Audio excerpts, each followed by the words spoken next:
I'm going to go over today what I call my short sale intervention secrets. There's 12 simple steps to short sale success when you talk about different type of interventions. And I'd like to welcome you. My name is JR, traditionally known as Joe, but you can call me JR for this.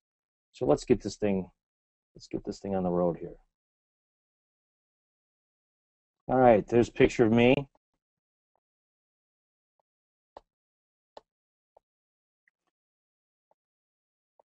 And we're trying to get this thing started. So let me introduce myself. Sorry, this is actually the first time I've done a webinar. My computer's going a little haywire here, so do apologize. So the first thing I want to talk about is my mission for you guys is to make this really clear, is that we're looking to help homeowners all over the country. God, I'm just all over the country with their short sale crisis. The next thing is I've experienced as seller. I've been a seller's agent. I've been a buyer's agent. I've been working short sales as an investor and a negotiator for 5-6 years now. I've really worked all angles of the market so far, and I want to pass on that information to you. I own River North Home Solutions, which is an investment firm and a loss mitigation firm, and we're one of the most knowledgeable, reliable, hardworking short sales specialists here today. Over the last couple of years, we've done a couple hundred deals. So, let's get this thing rolling for you guys. So 12 short sale intervention secrets. The first one we're going to talk about is the three-step pricing success formula. The next thing is what I would call the seller trust factor. What I next will talk about is the instant buyer technique, which is awesome for just having a buyer ready to put a short sale contract on immediately. My guaranteed, and this is probably one of the biggest thing I find with short sales, is not to walk away buyer program. A lot of times we get people doing a short sale, next thing you know, 30, 60, 90 days later, they end up walking away, and it's a tough situation to finish a short sale under those pretenses. So cash is king. I want you guys to understand the way I run my business, and we do everything cash. We have millions of dollars that we work with on a regular basis. Currently, we have about $3 million out in the marketplace with property. And you guys, if you're going to do this business, must have cash. So it's important.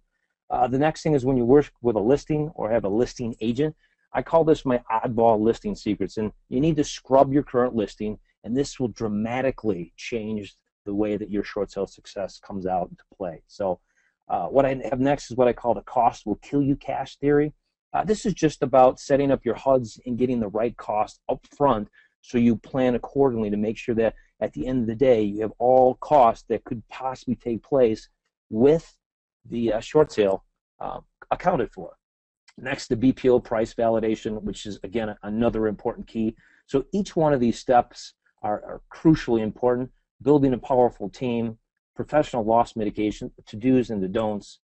My lien satisfaction system, as you know, there's many, many liens, first, seconds, mechanic liens that pop up in the middle of a short sale that literally have to be satisfied and taken care of. So we're going to talk about that as well. And finally, property repair. Yeah.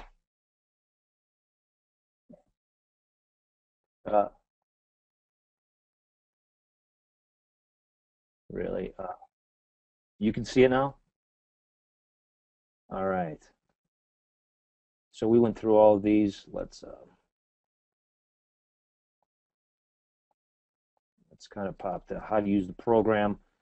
Basically, I want you guys to understand that I want you to consider each one of these intervention secrets a new tool in your real estate short sale arsenal. I want you just to apply one at a time. I don't want you to try to apply all 12 of them.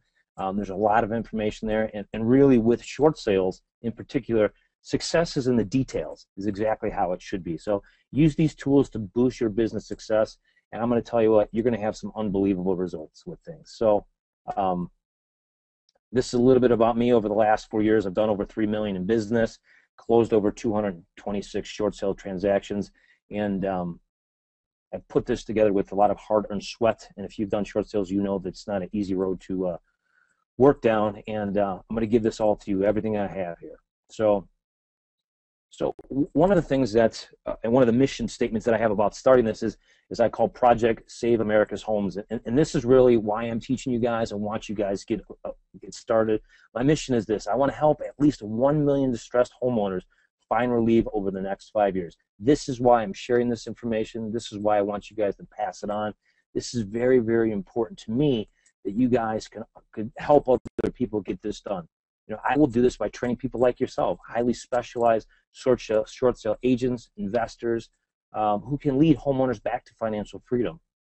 You know, to accomplish this, I'm going to need your help. I can't personally do 1 million, but I'm asking you to join my team and learn as much as you can and spread the message with this. So let's talk a little bit about how this occurred, the debt cycle, how it's happening, how we can stop it. You know, first you get a homeowner that's gets in a loan. They become overextended. They spend all their savings. Their credit cards are depleted. Their credit increases. Homeowners give up, and eventually they go into foreclosure. You know, and that's really where, you know, we start to get in the situation for this. And this is where the culmination of the 12 interventions started. So let's get this thing started. And the first thing we'll talk about is my pricing success formula. The first thing you really have to do, whether you're on the MLS, whether you do it yourself, is you need to do some research. You need to make and understand every inch of the area that you're working. You need to get prices on every property that's similar, every property that's 3 bedrooms, 2 bath, anything that remotely looks like your property. You have to fully understand the prices in your area. So you just do research. Go online, go to your MLS. Next, you want to set a price. Once you have a good range of exactly what you're looking at, let's say it's a $100,000 home. Well, prices in your area probably fall between $90,000 and $110,000.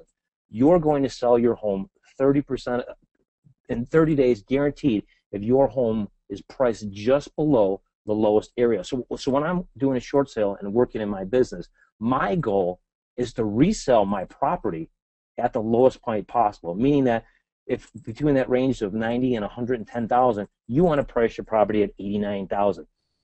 If you're an agent. Now, if you're a investor like myself, I'm going to probably want to buy it at 70,000 and shoot to resell it between 85 and 90%. So the step 3 is you have to be firm. One thing I want to tell people about pricing, and this is everywhere, and this is a tip I want you guys to be aware of, is that there's nothing in the MLS that says we'll take less. So if you want to sell your home for $200,000, well, list it for $200,000. That's your bottom price. Don't list it at $220 and try to reverse it back, because so many people put a negotiation buffer when you list your property, which causes so much conflict. So put your property at the rock bottom price you're willing to take, which will make you the best deal on the block. So that's important. So with investors, start lower and aim to be the lowest price in the area, and that'll have success. And I'm telling you what, out of all the deals I've done, I literally will have a contract within 30 days with every deal following this simple success formula. So, you know, price for profit, you know, you want to get this done as quick as possible. Even in today's time, I will tell you one secret. Somebody is willing to buy your property at a specific price. You just need to know what that price is. So, you know, work on that, price it right. You will get it done 90% of the time. So using this price and success formula, 90% of your homes will sell in 60 days, but you'll have a contract and done and ready to roll, you know, literally in 30 days. And if you're doing short sales, you know as well as I do, once you have an approval, once you know you have an approval in place, you usually have 30 days from that verbal commitment to get a written commitment and 30 days to close after that. So that makes a perfect window of how to sell your property at the exact same time. So very, very important. Let's go into the next one.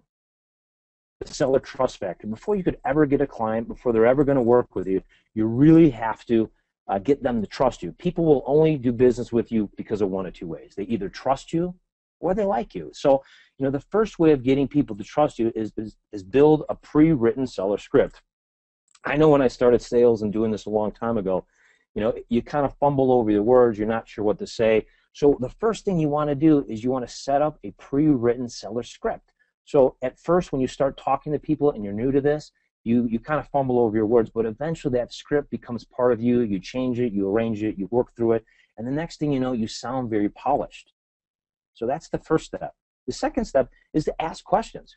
No one really wants to hear you talk and tell them about your business and your stuff. The best and the greatest salespeople that I've ever met, that any seller in the world will trust them, is you ask questions. You shut up and you listen. So a good rule of thumb, and I know I've heard different controversies about it, but, you know, speak 30% of the time, listen 70% of the time. And I'm telling you what, a homeowner wants to be heard, and wants you to ask them the right questions to tell them the problem. So that's how you build credibility and build a kit. Talk about you, talk about what you've done, talk about your goods, your bads, your ugly.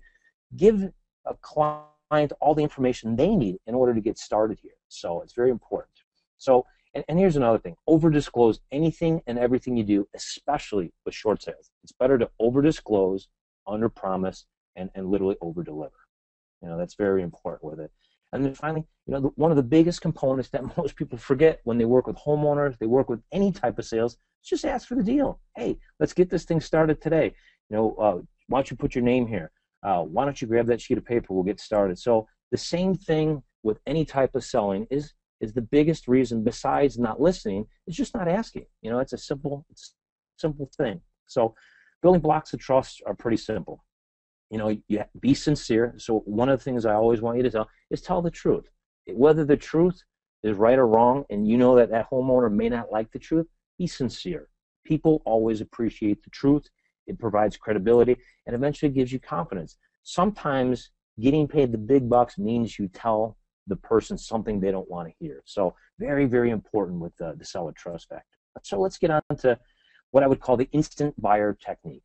So with this, I want you to define the difference between an agent and an investor's role in a situation, because the instant buyer technique is when you can walk into a situation and give your client a instant buyer. So learn each other's role. Agents, I've been on both sides of the coins. As an investor, I see how it is as an agent. As an agent, I see it as an investor. And you really want to understand that the agent looks at it as the investor wants to get the best price. They're looking sometimes to gouge people. So sometimes an agent has a mixed opinion. I mean, if you've been on both, you know that's not the same. But you have to make sure that the investor is an honest, straightforward kind of guy. The same with the agent. The agent has to be aggressive, straightforward, and work hard for the investor. So make sure that both of you understand each side of the coin. And then network with professionals who share your vision. I'm going to tell you what, until I became an investor, I thought the agent was right. Now that I've seen the investor side, I think the agent's wrong and the investor's right. So it goes both ways. But the great thing about this is that as an agent, you can help everyone, but as an investor, you have more options and more doors. So network, and then advertise. Talk to as many buyers, talk to as many agents, and talk to as many investors. And the more people that you meet and the more people you tell, you'll get this instant buyer immediately. Because when you find a home, whether with a homeowner or through an agent, wouldn't it be impressive if you can tell that homeowner that, hey, guess what? I have a buyer ready for you immediately. So real estate is at the core of almost every business, and it's certainly at the core of most people as well. In order to build wealth and improve your business much, you need to be real estate. So everyone's in real estate, especially Donald Trump. So it's important to have that. So let's continue to keep going. A guarantee not to walk away buyer program. Now, if you've done short sales for any length of time, you know as well as I, if you have a third-party buyer that has come into the transaction and you don't know that person, most likely, if they don't absolutely love the property or have something to lose, end up walking out of the deal after 90, 120 days. And you know as well as I do, I've had short sales we've worked on for 2 years because of the bank. So number one is to advertise. You want to advertise to buyers that you work on short sales, and especially to investors. In my business, I have a core group of investors that I know for a fact when I sit down with a homeowner, they know that my buyer is not walking away under any circumstances. So when I sit down with a homeowner, I could tell them with a boast amount of trust that, hey, I got a buyer, they're not walking away under any circumstance. They will be with you to the end. And that's important because third-party buyers, when they don't hear information from the bank and you can't give them updates because you haven't heard updates, you really don't know what to do or what to say. So it's important that you have buyers that understand this process and that are willing to work with you. Interview these buyers. I've had a lot of investors that I've sat down with, buyers that I've sat down with. We've talked about it. They said they would stay on board, and the next thing they know, they don't have the money, they don't have the wherewithal, they've never done it before. So interview people, find out how many deals they've done. Get bank accounts of investors. I mean, I know for a fact that my investors, I've seen their bank accounts have 3 or 4 million readily available. And if I need more money, we can get more. So make sure you have all of your ducks in a row. Planning in today's market is more imperative than anything. So interview, find out, drill in and ask digging questions. Then double check. You know, have them give some references, get some HUDs, get some other things that you've done. But it's important that you talk to buyers and make sure they understand exactly what's going on. And then take care of them. Take them out to lunch. Take them out to dinner. Talk with them. Make sure that you give your best investors the best deals. You know, give up a little bit of the deal to give it to them so you can work a great business. I mean, it's fantastic. I work with an investor now, and literally I've given half my profits away, but I'm telling you what, in the last month, we've closed 3 or 4 deals that have been over $80,000 worth of a spread. Hey, giving up half is worth every bit of it. So take care of them, and when they don't walk away, it makes it much easier. So here we go. A knowledgeable real estate agent plus a reliable cash investor equals a guaranteed closing in 90 days. In 30 days, 90% of the time. So it's very, very important that you guys work with investors that know the business. Cash is king. And again, my investor I've worked with now 3 or 4 years, he's got cash for everything. So, you know, the first thing you want to do is anyone and everyone you talk to, make a list. One of the things I did is I have friends and family members and other people I've worked with. I've also gone to IRA meetings and used in-trust money to do deals. So cash is king. Make sure you make a list of everyone you know that has disposable cash that is willing to put into a deal. You know, get that done. You know, get it working for it. Prioritize. Make sure you know who has the biggest amount of cash, has it available, and has it now. That's really important. Next, you want to advertise. And I'm going to show you in this thing a couple ways of advertising, but advertise for cash buyers. Put it in Craigslist looking for cash buyers. Now, people will call you if they have money, do your interview, and get it started. Then make constant contact again. Make sure that you work with these people, stay on top of these people, send them information, show them what you're doing, talk about the business, be a professional, be on top of it all the time. And then do it again. This is a great opportunity. Cash is king. And I'm going to tell you something I heard the other day, which was really pretty much of an eye-opener for me. But right now, last year on the MLS, 30% of all transactions that closed were cash. I mean, that was a staggering number to me, that 30% of all deals on real estate last year were cash. So where do you find them? So I'm going to tell you a couple places you can find, you know, cash buyers immediately. Attend your local sheriff sale. They're there all the time. Attend your local real estate auctions. You know, take some classes with local investors. And let me tell you a story before we go any further. Is I had a friend that actually attended a local sheriff sale here in Chicago. You know, we go downtown, go to Wacker, and on there, what it ends up being is it starts at 9 o'clock roughly. There's a couple auctions a day. I had a friend that actually went there with a clipboard, stand it at the front of the door, and as people walked into the door, they're so interested in the different auctions that are going on, the properties they're going to buy, the things that are going to happen, that the guy just handed them a clipboard and said, put your name, number, and information. And as each person walked into the room, they literally gave them their phone number, their name, their email, because they weren't really paying attention. By the time they left, he had 10 or 15 people that were buying properties, and those are for sure cash buyers. So if you go to your local auction and sheriff sale, you could find them there. And here's another key. If you have access to the MLS for cash buyers, if you look under the financing tab where it says cash, you can get all the people and their properties, send them some information, call their agent up. It'll give you a commission away where you could make thousands of dollars and they could make some money too, and they have a cash buyer and you guys can work together. It's worth a phone call. Go in your MLS, look under the financing tab, and go under cash. Or, you know, when you're working with us, just contact us. We have investors as well. So those are really 5 substantial ways where literally, if you wanted to impact your business tomorrow and you're having trouble with deals and looking for cash, you can get in the marketplace tomorrow and literally start getting cash immediately. So let's go to the next thing. This is probably what I would say one of my more important things is what I call the oddball listing secrets. A lot of times when you work with real estate agents that aren't on the investor side of things, they have a tendency to do things as they used to do. You know, when I was in real estate many moons ago listing properties, the first thing that a real estate agent was taught to do was literally make the listing sound like the best thing from white sliced bread. So you would go in there and put beautiful pictures. You'd make the verbiage sound like this property is better than everything else. You'd do a virtual tour. You would literally do everything you could to make the listing sound perfect. Well, this is tough when we're trying to convince the bank that this is the ugliest, most beat-up house on the block, and the listing doesn't say so because your BPO agent, you know, sent it to the asset value into the bank, and it's contradictory. You're never going to get the price that you're looking for if you continue doing what everyone else is doing. So step one is do not, under any circumstance, use any pictures in your MLS. So if you're working with an agent or you're an agent yourself, take all the pictures off immediately. Before you do the BPO or get a value from the property, make sure there's absolutely no pictures whatsoever. Number two, you have to get rid of all the remarks. Make sure that everything in the remarks section does not sell the property prior to the bank doing a value.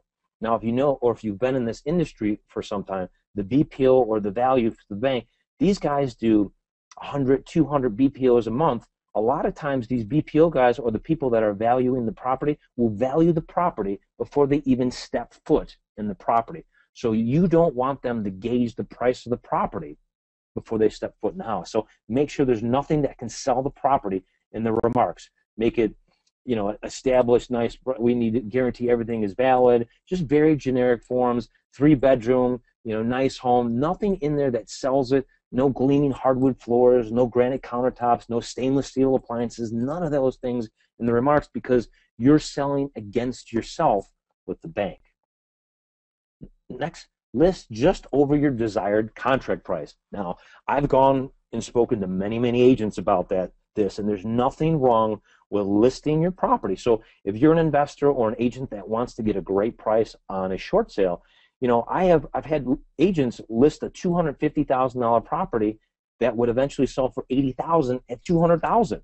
So if I'm a BPO agent and I'm looking just at the listing and not at the property, well, I could potentially have this property sell between $80,000 and where the list price is. So if you have an $80,000 contract you're submitting to the bank, drop that list price immediately to just $10,000 above your contract, even if it seems ridiculous. Sometimes the most ridiculous thing makes more sense. And here's the other side of it, is that if you put an $80,000 contract, and you know, let's say that you get 120, you can sell it for 140, that doesn't matter. You have to make sure that that $80,000 contract has a list price of $89,000, because here's the real key, is that when you're trying to value a property, and if I have any agents out there or investors out there or anyone that works with the MLS on a regular basis, it's very difficult for somebody to price a property that has no pictures, number one, has no remarks, number two, and literally you don't want to comp or price a property above, you don't want to price the property above what the current list price is. It just seems weird for somebody. So, you know, it's very difficult for them to do. You know, they won't get it done.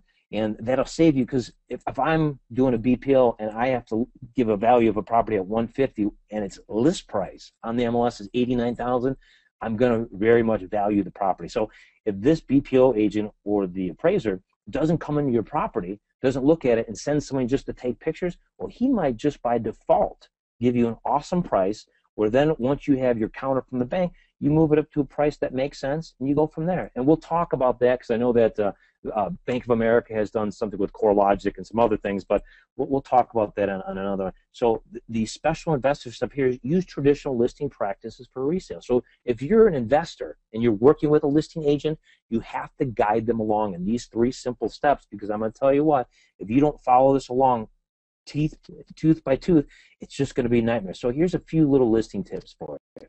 So number one, you can't draw attention to the home listings, highlighting all the home's perks and all the present values to get a low value at the bank. Number two, the bank's BPO agents are overworked and underpaid. Many times they assign values without even stepping foot in the property. You got to remember that. So keep the pictures out, the remarks out, and the contract price even lower.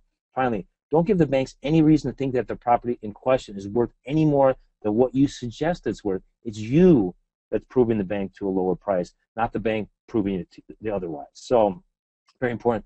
Lack of pictures and details in listing may not attract large numbers of potential buyers, but that's where your cash investors come into play. So, very important. This one listing secret, what I call my oddball, has saved me a tremendous amount of headache and given me more prices than I could probably, you know, talk about. So let's go on the cost will kill theory. This is number one. This is talking about the HUD and costs that pop up in the middle of a short sale, and it happens all the time. And if you're an agent that's working, you know, with a traditional third-party buyer, there's costs that happen all the time. If we didn't have the buffer working with an investor, I'm going to tell you what, a lot of deals would not get done.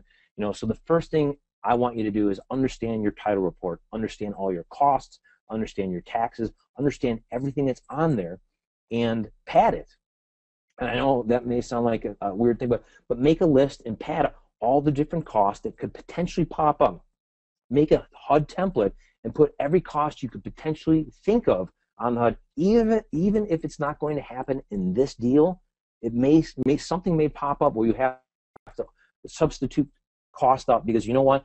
Cost can kill the deal every time. So make a list of all those things, have them on a HUD, and have it already pre-made. So practice, practice, practice. Understand all the costs. Understand mechanic liens. Understand your taxes, your states, anything that could potentially be on the HUD.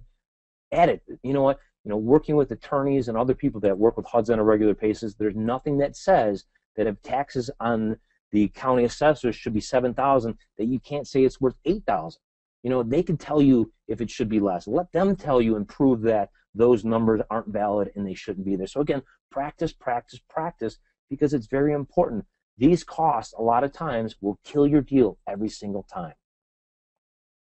So, here's another thing, and this is step 4. So once you understand your title report, you've made a list, you've practiced, you've done the whole short sale, here's the thing I want to warn you of, is a lot of times when you send in your HUD for final approval, and before you get the actual written approval itself, read through the approval letter step by step. There's been many times that I've had the bank take out costs that they've never mentioned, never said a word, never done anything with, and then the next thing I know, their net to the bank is $5,000, $6,000 higher than what we talked about before. So be very thorough and read it immediately. Make sure you fight with the bank, because if you press the bank long enough and fight with them, you will win. So don't believe just because the banks are bigger that they won't give up. And match your documents. That's where step 5 comes in. So get your approval letter, get your HUD, match the two together, make sure your net's right, make sure everything's right on line with things. So this technique alone can save you 1% to 2% more than you normally can earn on a short sale. You can get more money out of it. You can get more commission out of it. You can get more money to your attorney. So very important.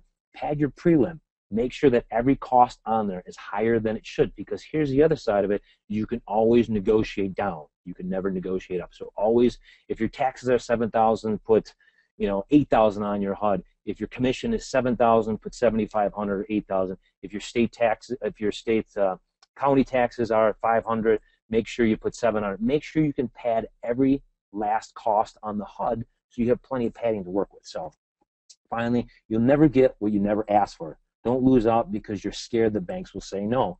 What's the worst that they could ever say? No, and you can't do anything. So it's extremely important that you work through this every step of the way.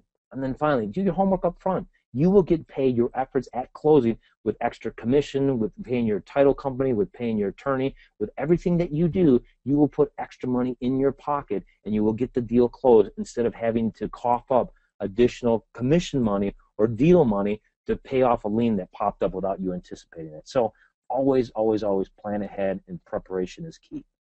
Let's talk a little bit about the BPO price validation. This again is another part, and again, as we go through this whole process of the 12 short sale secret intervention secrets, each one of these could be applied individually or together. I use every one of these 12 steps in my business every day, and it's very, very critical to get this done. So the next thing is the BPO price validation. So the first thing is establish your own list of extensive values and comps.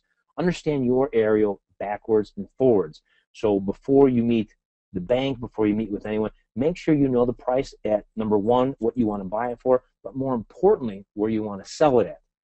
You don't want to start anything without a good exit plan. The next thing is make sure you take pictures of all the repairs that need to be completed on the property. Don't hesitate to be extensive. I mean, we hire an appraiser to go out there and take many pictures. We hire people to go out there and literally do a full inspection and take pictures and repairs and repair estimates. Every one of these things build a solid case to be able to get the best deal possible. Next thing, have 3 separate contracts provide independent estimates. And seriously, I know sometimes going through this list sounds like it can be a lot of work, but I'm going to tell you what, it will pay off dividends in the long run if you could do this on a regular basis. Now, use an estimated repair comparison template, and so you get 3 contractors, you do some repair estimates yourself. If you use RealFlow, like a lot of us do on this call, They have their hammer point in there. I have a HUD-1 template through Excel that I use as well. So, and here's the thing, prepare an exact summary page for your BPO value validation.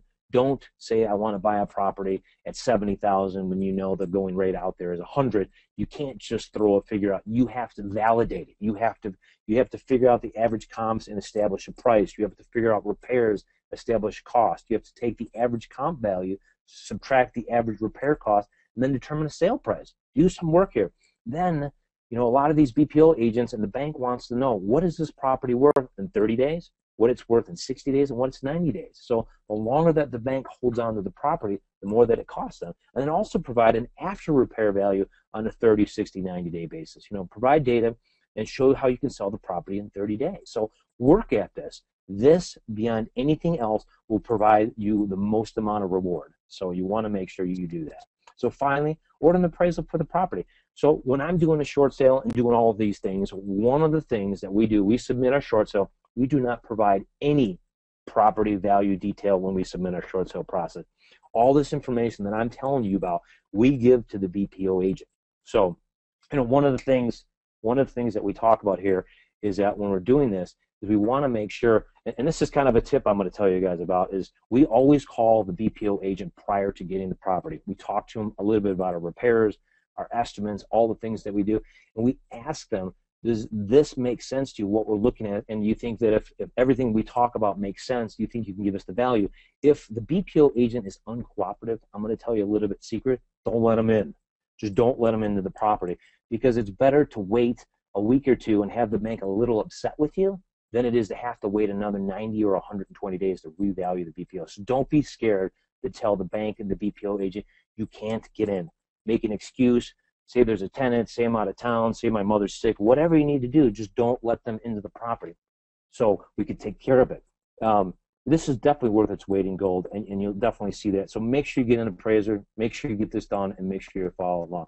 Now the next thing is, you know, one of the first things that I learned immediately is to talk about building a powerful team. You know, number one, you want to do your research. You want to know who you need to work with, from title companies to real estate agents to mortgage brokers to investors to everyone that's part of this puzzle. It literally took me about 2.5 years when I got started to get a good team that I could trust. The people that I knew would take care of the title, the people that I knew would take care of the mortgage, everything you need to do, and you got to build it. It's important. So work on that and take what I call the niche test. This niche test talks about about 6 different questions, and you want to interview each one of these people to make sure they're the right person for the right job. Have you done short sales before? How many have you closed? Are you willing to work with investors? Do you work with trust and stuff like that? It's very important they're on the same page with you. And talk about your business. The more that you talk about your business to other people, the more that you're going to find out that people are going to come out of the woodwork that are interested in what you do and that can help you, more importantly, because people that like the same thing as you will find things just like you, and they'll find you. So finally, conduct interviews and make sure that when you do your research, you make sure you ask a lot of questions, talk about your business, and conduct interviews. And don't be afraid to tell your attorney that you have 2 other attorneys you're working with. Have 3 and make sure they're on the hook at all times to have to compete for your business, because once you get busy and things start going on, you can't have mistakes, because mistakes could cost you a lot of money. So, and start doing business. You know, build your team today and get this thing going. So here we go. You know, your real estate broker, your mortgage specialist, your title company, a good real estate attorney, a good bankruptcy attorney, almost an attorney for foreclosure defense, an investor, contractors, inspectors. Every one of these pieces are a very, very important piece to your puzzle, and you have to get them. So, you know, I know a lot of the stuff that I'm talking about here seems like it could be a little bit of work, but I'm going to tell you, a little bit of work can go a long way and make a good amount of money with that. So let's talk about a professional loss mitigation department. When I started doing this business, I was the one calling the phones. I was the one calling the bank. So it's important, if you've never done this before, to do 1 or 2 files yourself so you kind of understand the process that's going into it. So the first thing I did before I started is have a script. Know exactly what you're going to say, because if you're a little nervous and a little under the weather, or you're not feeling good for the day, or just not focusing well enough, you're going to be nervous. You're not going to ask the right question. You need to do the same thing over and over, and just simply call the bank with the script in hand. So that'll make it easier.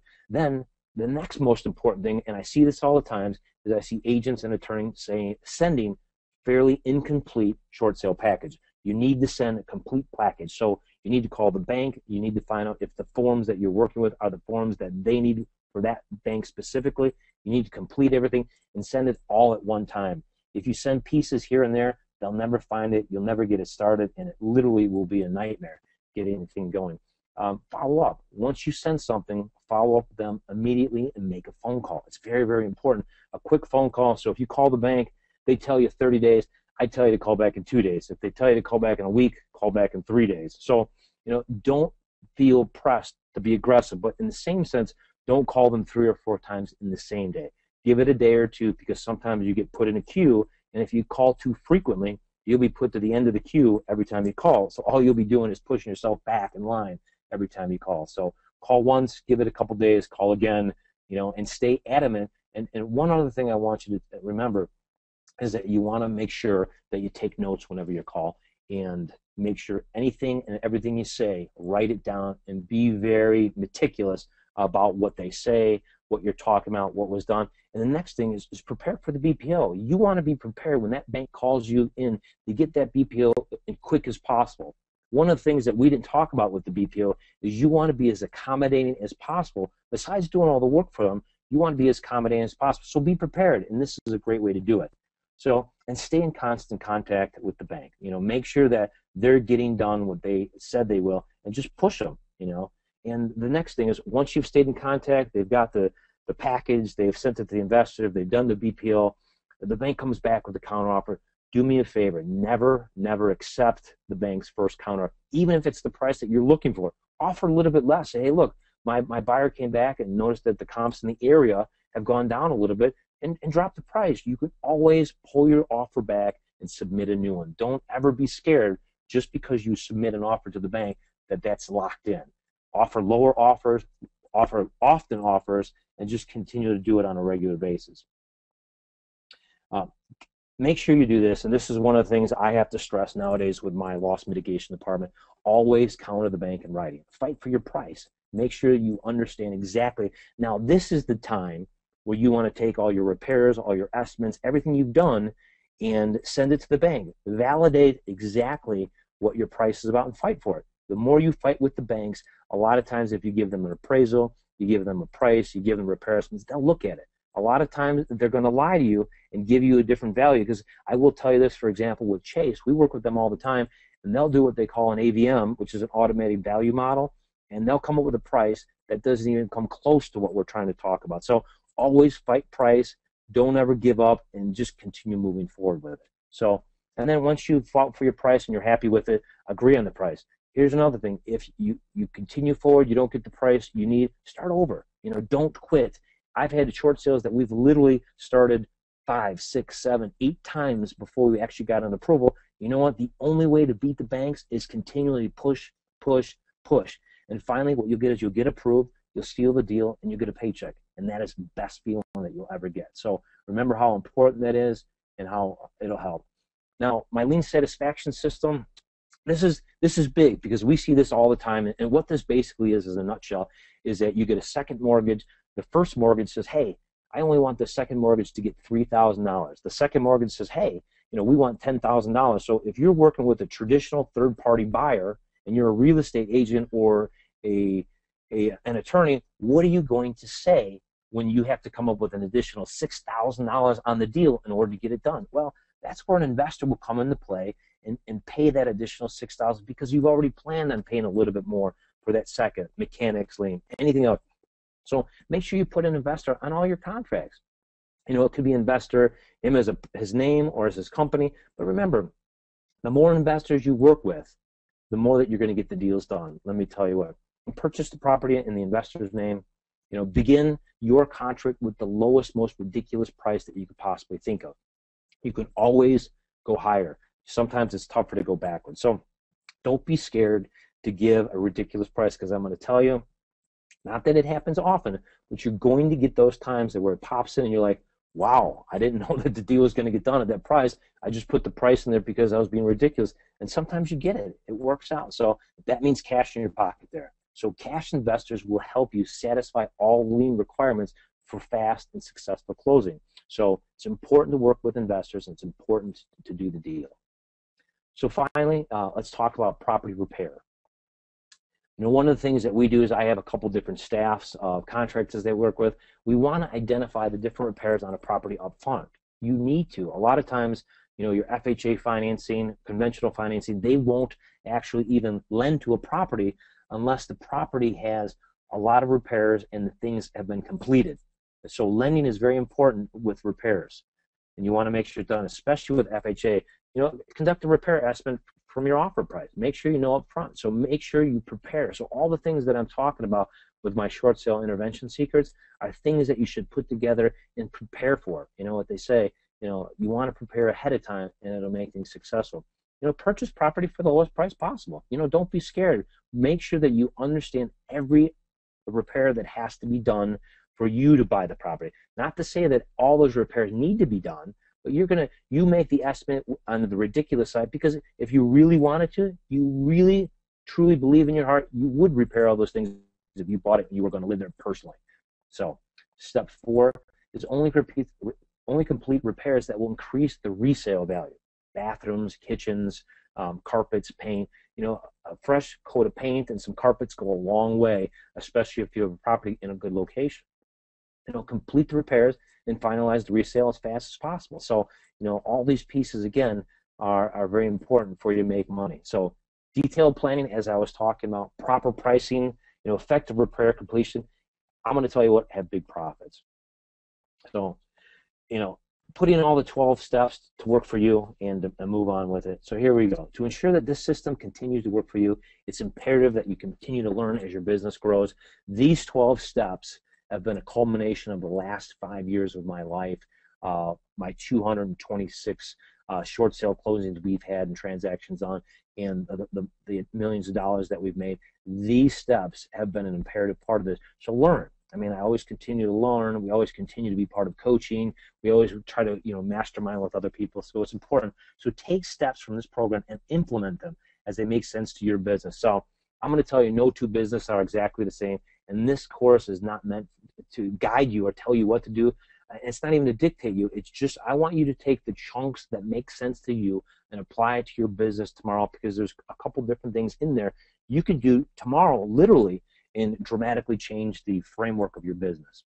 So I can't stress enough the importance of partnering with a great team, and create your own team in partnership with a team that works for you. So I want you to inquire about partnering up with our company, True Life 360, and always beware of your time, energy, and financial investment, and use the short sale intervention secrets to streamline wherever you can. So, what we're going to talk about is beyond the 12 steps here. What do we do next? What do we do now? So once you've completed the short sale intervention secrets, you'll be invited to participate in what I'm going to have in the future is a mastery course, which is called Total Short Sale Profits. This will be an advanced course for people that have gone through our basic courses, that have gone to our seminars, that we're putting on a seminar, and we'll talk about that in a minute, and it'll move forward with things. So we'll continue, and it'll go through all of this stuff, and all this information offered in Short Sale Intervention Secrets, we'll talk about in extension with Total Short Sale Profits. So let's go in here and let's get into this. So one thing I want you guys to remember is we're putting on another free webinar tomorrow night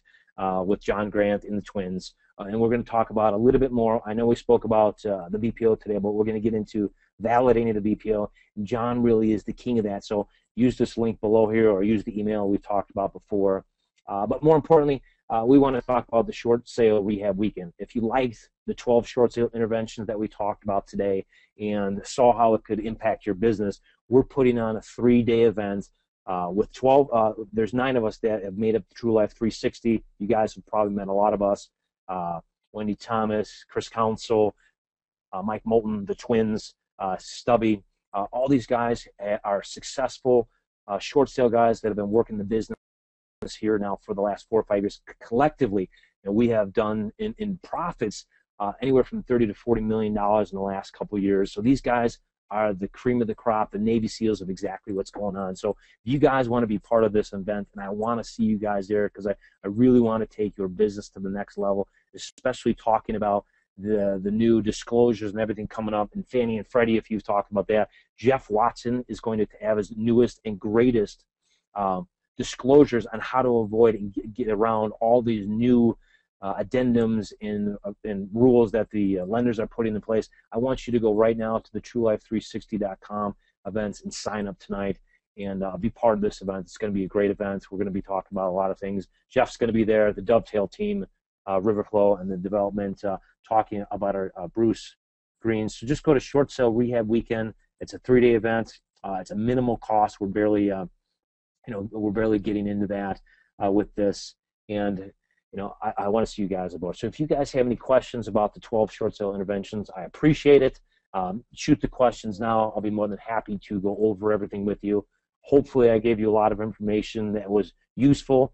I will tell you, it's been a lot of work, but I think a lot of this stuff can really help us achieve our goal of helping 1 million people in the next 5 years. So again, ask me some questions now. And if not anything, I'd love to see you guys at our short sale rehab weekend. Sign up for that today and get started. So thank you guys. I hope you have a great evening. Appreciate you listening in on here, and you guys have a great evening. We'll talk to you soon. Yeah, hey, John. Oh, Jared. Oh, I do. You know what? I can't. Sorry, guys. Sure. Yeah, definitely.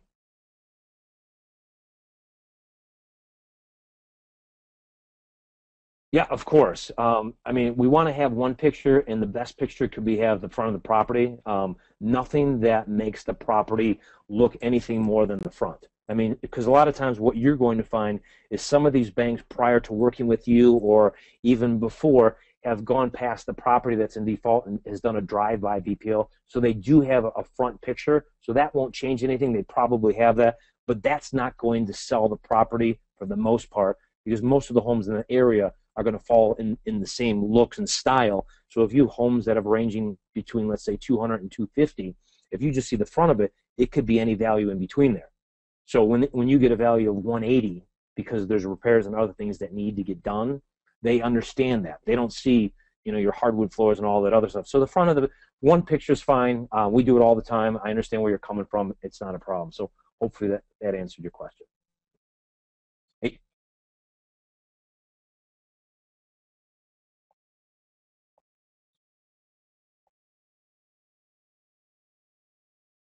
mhm.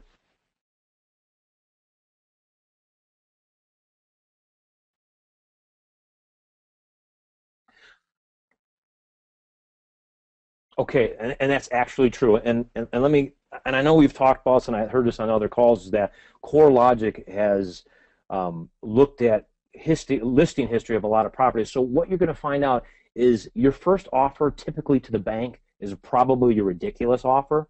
And if you just put your price on the MLS just $10,000 higher than that, what's going to happen is the bank's going to come back to you. Even if you get a great price, the bank is still going to come back to you and say, you know what, we want a higher price. So they're basically telling you to raise the property value up higher. So when you go back and forth with them, you have a good idea of where the bank's at. So if it's a $150,000 property, you put it in at 90, and you have your listing at 99. They say, hey, you know what, we need it higher. We'll give you an offer for 110. So you, at that point in time, they've basically given you permission to raise up your listing agreement. You can put it up at 149. So now you've given yourself the leeway between where you want to buy it and when you want to resell it, because you're going to know before you list it. And that's how I work with my business, is that as soon as I have a verbal commitment from the bank, so we put our 90 offer in, we had a 99 list price. They came back to us and said, we'll give it to you at 115. We say, okay, but I don't think this buyer may work. We'll see what it says. You could then, by almost their permission, put it back at 149. And with CoreLogic and looking at listing history, there's nothing wrong. Because if you talk to the bank, you said, look, I had it listed at 99. The buyer I have didn't want to pay for that. And now you have to get a higher offer and a higher contract. So it just makes sense, especially since they're trying to monitor the market, is that ridiculous offer. Well, I'm going to tell you 99% of the time have a higher price above that listing price. So they really told you to make it higher. Hopefully that answered your question, because that's helped me tremendous. It's an awesome technique. So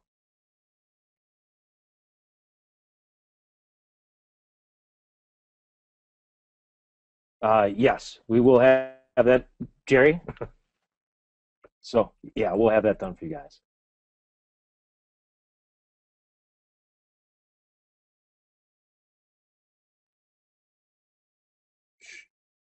Sure.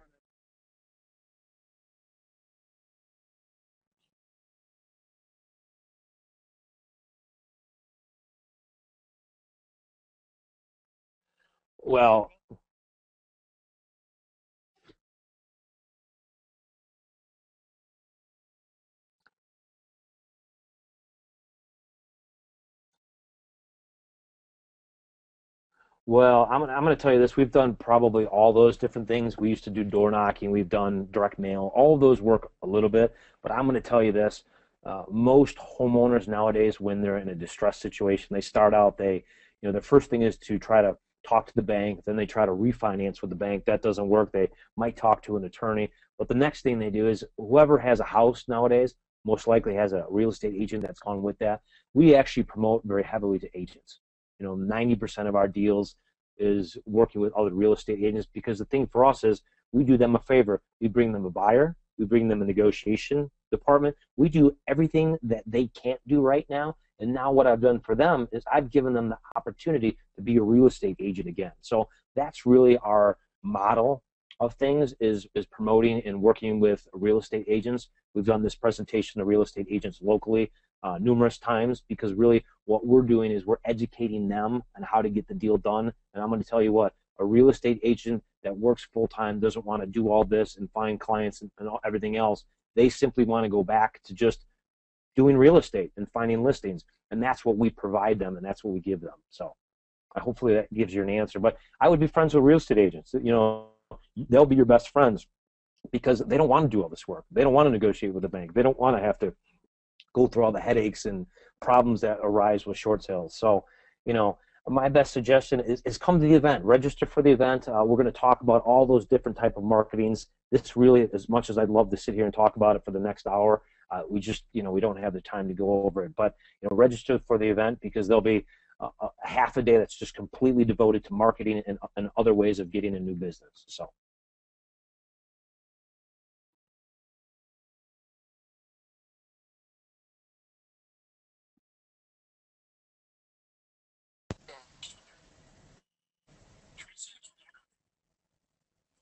Yeah, but yeah, Tracy, but live. I was just trying to talk to JR about the screen, but we got it all worked out.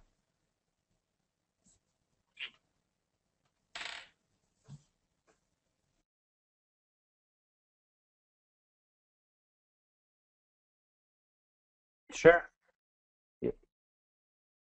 Yeah, we'll give them a.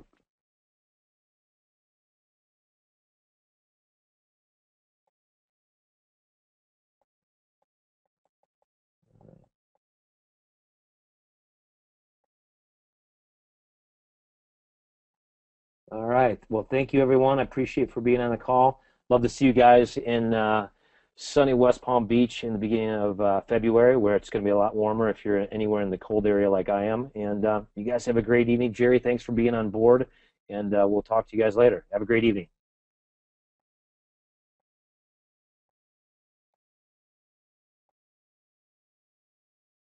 The organizer has ended the session, and this call will be disconnected.